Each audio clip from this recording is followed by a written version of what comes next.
அப்படி என்னங்க பண்ணங்க? காசு கேட்டு ஹராஸ் பண்றது ஹராஸ் தான் இல்லையா? நான் எதுக்கு சரி, ஓகே. இந்த வீடியோ வந்து எல்லாமே பார்த்திருப்பீங்க. இதுல வந்து அந்த லேடீஸ் மேல தப்பா, இல்ல அந்த அண்ணா மேல தப்பான்னு மறக்காம கமெண்ட்ல சொல்லிட்டு, என்னுடைய ஒப்பீனியன் நான் வந்து சொல்றேன். நானும் ஒரு ஆட்டோ டிரைவர் தான். எல்லாருக்குமே அமௌண்ட் வந்து இப்ப இந்த கார்ப்பரேட் ஆப்லாம் ரொம்ப கம்மியா தான் வருது. ரூ. 20 ரூ. 30 தான் சேர்த்து கேட்டு போற மாரி இருக்கு. எல்லாருமே அதான் பண்றாங்க. ஆ கரெக்ட்டான அமௌண்ட் வந்தா நானே கேட்க மாட்டேன். இப்போ ஒரு 10 கிலோமீட்டருக்கு ஒரு ரூ. 200 அமௌண்ட் வந்துச்சுன்னா நான் கேட்க மாட்டேன். ஒரு 4 கிலோமீட்டர், 3 கிலோமீட்டருக்கு அதுக்கு நம்மளுக்கு தெரியும்ல. நம்ம ஆட்டோ ஓட்டுறோம். நம்மளுக்கு எவ்வளோ போனா கட்டுப்படி ஆகும்னு தெரியும். அந்த அமௌண்ட் வந்தா நான் கேட்க மாட்டேன்.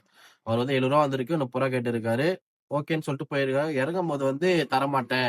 நான் அப்புறமா தரேன். வீட்டுக்கு போயிட்டு தரேன். அந்த மாரி வந்து சொல்லியிருக்கும்போது, அவங்க 2 பேருக்குள்ள ஒரு ஸ்டேஜ் மேல வாக்குவாதமா போயிட்டு, இவரு ஓகே. ஒரு நல்ல வேளை வீடியோ எடுத்து வச்சிருக்காரு. அதனால தெரியுது நம்மளுக்கு. வீடியோ எடுக்காத இது அவங்க என்ன சொல்றாங்கன்னா, ஹராஸ்மென்ட் பண்ணியிருக்காங்க. அந்த மாரி நான் சொல்லுவேன் அப்படின்னு சொல்றாங்க.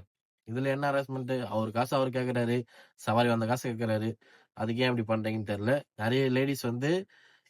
ஒரு சில லேடீஸ் வந்து இந்த மாரி அவங்க வந்து லேடீஸ்ன்றதாலே பெரிய அட்வான்டேஜ் எடுத்துக்கிட்டு, இந்த மாரிலாம் நான் பண்ணிடுவேன், கேஸ் குடுத்துருவேன் அப்படின்னு சொன்னா நெறைய பேர் பயப்படுவாங்க, போயிடுவாங்க அப்படின்றதால, எனக்குமே இந்த மாரிலாம் நடந்திருக்கு. என் ஃப்ரெண்டுக்கும் நடந்திருக்கு. அடையார்லேருந்து குரோம்பேட் வரும்போது வெறும் ரூ. 100 150 தான் நான் தருவேன். அந்த மாரிலாம் சண்டை போட்டுருக்கிறாங்க. அது ஸ்டேஷன் போயிட்டு வாங்குற நிலைமை ஆயிடுச்சு. அது ஓகே. ஏன்னா என் பக்கத்துல இருந்தா நானும் போனேன். அவரும் வந்து ஸ்டேஷன் போயிட்டு கரெக்ட்டா வாங்கிட்டாரு. அப்போ கூட ஃபுல் அமௌண்ட் தரல.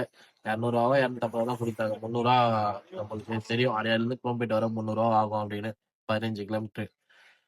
அதனால தான் இப்ப எல்லாருமே இந்த மாரிலாம் நடக்குது. உங்க சேஃப்டிக்கு ஒரு வீடியோ எடுத்து வச்சுங்க. அதான் சொல்ல முடியும். ஓகேங்களா? மத்தபடி வேற எதுவும் சொல்றதுக்கு ஒண்ணும் இல்ல. ஆ பார்த்து சேஃபா ஆட்டோ ஓட்டுங்க.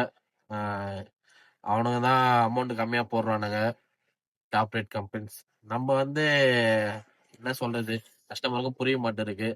அவங்களுக்கு ரூ. 20 ரூ. 30 ஒண்ணு ரூ. 200 300 எக்ஸ்ட்ரா கேளு. இப்போ ரூ. 70 சவாரி வருதுன்னா, ரவுண்டா ரூ. 300. இப்போ ரூ. 120 ரூ. 130 சவாரி வருதுன்னா ரூ. 150 ரூ. 20 கேட்டு போறாங்க. அவ்வளோதான். மறக்காம யார் மேல தப்புன்னு கமெண்ட் பண்ணுங்க. இதுக்கப்புறம் ஆட்டோ டிரைவர்ஸ்லாம் கொஞ்சம் சேஃபா ஓட்டுங்க.